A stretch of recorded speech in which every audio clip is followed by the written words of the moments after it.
இங்கே எனக்கு ட்ரில்லுன்னு அடிச்சுருப்பாங்க. இன்றைக்கி வந்து மீனா சமையலில் என்ன சமைச்சிருக்கான்னா பீட்ரூட் பொரியல் பண்ணியிருக்கா. தேங்காய் போடலையா? சுண்டக்கல்ல புளிக்குழம்பு வச்சுருக்கா. சூப்பராக வாழைக்காய் பொரியல் பண்ணியிருக்கா. பொடி மாஸ் மாதிரி பண்ணணும். இப்படி நல்லா பொரியல் மாதிரி பண்ணியாச்சு. அப்புறம் காடை முட்டை வச்சு சாதமும் உடைச்சாச்சு.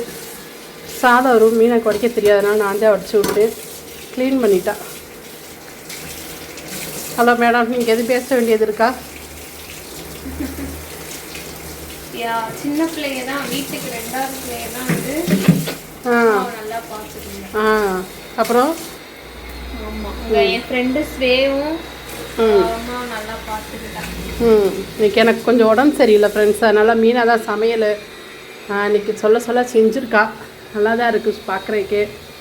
நல்லா தான் இருக்கும். நல்லா சூப்பர். கை பக்குவம் அப்படி.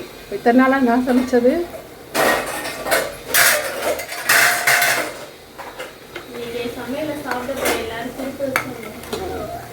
சுண்டக்கல்ல கத்திரிக்காய் முருங்கைக்காய் போட்டு புளிக்குழம்பு வச்சுருக்கா. பீட்ரூட் பொரியல். தேங்காய் போட்டுடலாம்ப்பா. தண்ணி கொஞ்சம் வற்றதும் இந்த தேங்காய் போட்டுரு. நல்லாயிருக்கு, எல்லாமே நல்லாயிருக்கு. பாத்திரம்லாம் கழுவியாச்சு. அடுப்பு மட்டும் லைட்டாக துடைக்கணும். அவ்வளோதான். மதியம் சாப்பிட ஆரம்பிச்சிட்டோம். மதியத்துக்கு வந்து சாப்பிடும்போது எனக்கு கொஞ்சம் அப்பளம் இருந்தால் நல்லாயிருக்கும் அப்படி சொன்னேன். உடனே மீனா போய் அப்பளம் பொரிச்சு கொண்டு வந்துட்டான்.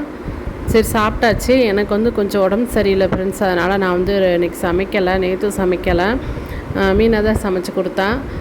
ஏன்னா எனக்கு தையல் வேலையும் கொஞ்சம் இருக்குது. உடம்பு சரியில்லைனாலும் அதுக்கு நமக்கு ரெஸ்ட் விட முடியாது. நம்ம பேசினாலும் பாருங்கள், மேடம் கவனிச்சு டிவியை தான் பார்த்துக்கிட்டே இருக்காங்க. இது அக்கோவா டாப்பில் வந்து ஸ்கேலப் டிசைன் கைக்கு கொடுத்துருக்கேன். நெக்குக்கும் ஸ்கேலப் டிசைன் கொடுத்து இந்த டாப் முடிச்சிருக்கேன். அடுத்து வந்து பார்த்திங்கன்னா காஞ்சி காட்டனில் வந்து பாப்பாவுக்கு துணி எடுத்திருந்தோம். அதுலேயும் வந்து பார்த்திங்கன்னா திலகம் ஷேப்பில் வந்து நம்ம டிசைன் வச்சு தைச்சிருக்கேன். அக்கோவா வந்து இது நான் உங்களுக்கு வீடியோ எடுத்திருக்கேன், அதுவும் உங்களுக்கு நான் சென்ட் பண்ணுறேன். அடுத்து வந்து நம்ம காஞ்சி காட்டனில் இந்த மாதிரி சாண்டல் கலரில் பிங்க் கலர் பார்டர் வச்சு எடுத்து திலகம் ஷேப் வச்சு தைச்சிருக்கேன்.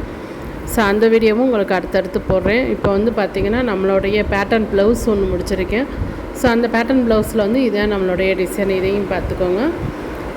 இதுவுமே நம்மளுடைய அட்வான்ஸ் கோர்ஸில் நமக்கு எல்லாமே வந்துடும். இன்றைக்கி பாப்பாவோட சமையல்னால இன்றைக்கி கொஞ்சம் நேரம் ரெஸ்ட் எடுத்துகிட்டேன். பார்த்தீங்கன்னா நம்மளோட ஹேண்ட் எம்ப்ராய்டிங்கில் நீங்கள் ஒரு 300 டிசைன் நீங்கள் படிக்க போகிறீங்க. ஓகே, பாய்.